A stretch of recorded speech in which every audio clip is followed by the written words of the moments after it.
Welcome to Mrs Deepi YouTube channel. Subscribe பண்ணாதவங்க subscribe பண்ணிக்கோங்க. Hi hello எல்லாம் எப்படி இருக்கீங்க? டுடே வந்து நம்ம ஒரு 5 பிளான்ட் வச்சுருக்கோங்க திராட்சை கொடி. அந்த திராட்சை கொடிக்கு வந்து நம்ம என்ன மாதிரி உரம் கொடுக்கலான்னு சொல்லிட்டு இன்றைக்கி ஃபுல் வீடியோவில் பார்ப்போம். இதில் பார்த்திங்கன்னா நான் வந்து பன்னீர் திராட்சைன்னு சொல்லிட்டு தான் நாங்கள் செடி வாங்கினேன். நான் கோயம்புத்தூர் கொடிசியில் வாங்கினது தான். பட் ஆனால் 2 செடியுமே 2 மாதிரியே இருக்குது. லீஃப் வந்து வேறு வேறு மாதிரி இருக்குது.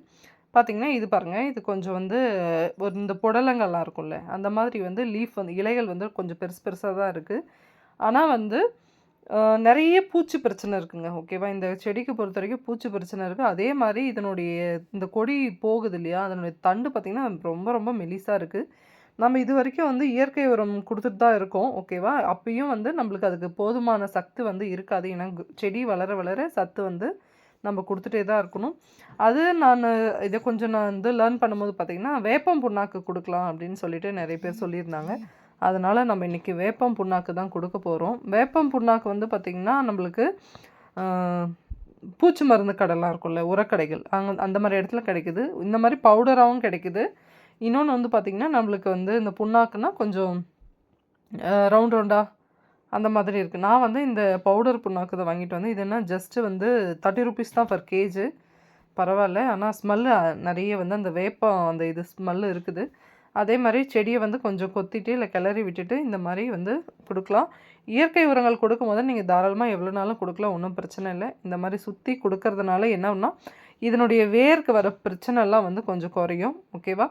இது மட்டும் இல்லாமல் நம்மளுக்கு வந்து இந்த திராட்சைக்கு வந்து பூச்சி மருந்து அடிக்கிறோம் இல்லையா, பூச்சி மருந்து வந்து பார்த்திங்கன்னா சல்ஃபர் கொடுக்க சொன்னாங்க. அதே மாதிரி இந்த தண்டுக்கு வந்து லைட்டாக அந்த அடிப்பகுதியை வந்து லைட்டாக வந்து கீறி விடணுமா, மேலே இருக்கிற அந்த ப்ரௌன் கலர் ஸ்கின் மட்டும் எடுத்து விடணும் அப்படின்னு சொன்னாங்க.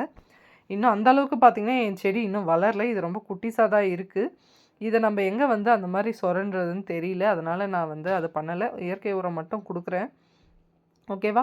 இந்த வீடியோ பார்க்குறவங்களுக்கு வந்து உங்களுக்கு எதனா ஐடியா இருந்தால் மறக்காமல் கமெண்ட்டில் சொல்லுங்கள், என்ன மாதிரி உரம் கொடுக்கலான்னு சொல்லிட்டு. பூச்சி மருந்து பொறுத்த வரைக்கும் கெமிக்கலில் எனக்கு ரெஃபர் பண்ணது வந்து எக்கோலக்ஸ் அப்படின்னு சொல்கிற ஒரு மருந்து. ஆனால் அது ரொம்ப ஹெவியான ஒரு மருந்து.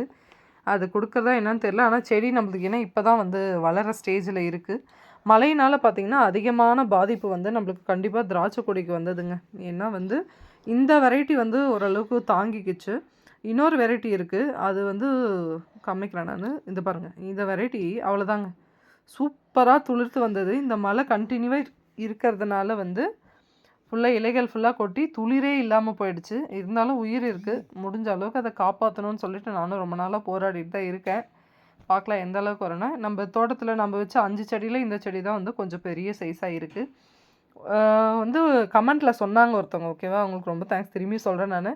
அவங்க தான் வந்து இந்த லீஃபெல்லாம் கட் பண்ணி விட்டுட்டு பிரான்ச்சஸ்லாம் வந்து வளராமல் கட் பண்ணி விட்டிங்கன்னா செடி வந்து நல்லா வளரும்னு சொன்னாங்க. அது 100% எனக்கு ரிசல்ட் கொடுத்துச்சு. அதே மாதிரி நான் சைடில் இருக்க பிரான்ச்சஸ்லாம் கட் பண்ணி விட்டுட்டு ஓரளவுக்கு இப்போ தான் கொடி வந்து ஒரு 7 அடி அந்த ரேஞ்சுக்கு வந்து நல்லா போயிருக்கு. இது அந்த இன்னொரு வெரைட்டியில் ஒரு பிளான்ட் பாருங்கள். இந்த லீஃப் பாருங்கள், இது கம்ப்ளீட்டாக வேறு மாதிரி தான் இருக்கும். இதில் எது பன்னீர் திராட்சைன்னு தெரியல, இல்லை ரெண்டுமே அதே மாதிரி தானே, இல்லை நிறைய வெரைட்டி இருக்கும். நமக்கு திராட்சை பற்றி அந்தளவுக்கு தெரியாதனால நம்மளுக்கு வந்து இந்த 2 வெரைட்டி பன்னீர் திராட்சைன்னு நான் நம்பிட்டுருக்கேன். இது என்ன வெரைட்டின்னு நீங்கள் வீடியோவில் பார்த்தீங்கன்னா இலையை பார்த்து மறக்காமல் கமெண்ட்டில் சொல்லுங்கள். ஓகேவா? இதுக்கு வேறு என்ன மாதிரி மருந்து கொடுக்கலான்னா கமெண்ட்டில் சொல்லுங்கள். ஓகேவா? இந்த வீடியோ பிடிச்சிருந்தால் மறக்காமல் லைக் பண்ணுங்கள், ஷேர் பண்ணுங்கள், கமெண்ட் பண்ணுங்கள், சப்ஸ்கிரைப் பண்ணுங்கள். நிறைய சப்போர்ட் பண்ணுறீங்க, ரொம்ப ரொம்ப தேங்க்ஸ். அதே மாதிரி வந்து இன்னும் எனக்கு நிறைய நீங்கள் சப்போர்ட் பண்ணணும். இங்கே பாருங்கள், இது ஃபுல்லாக வந்து துளிரே இருக்குது, இருந்தாலும் அது வராது. ஓகேவா? தேங்க்யூ. வரும் நாட்களில் பார்க்கலாம்.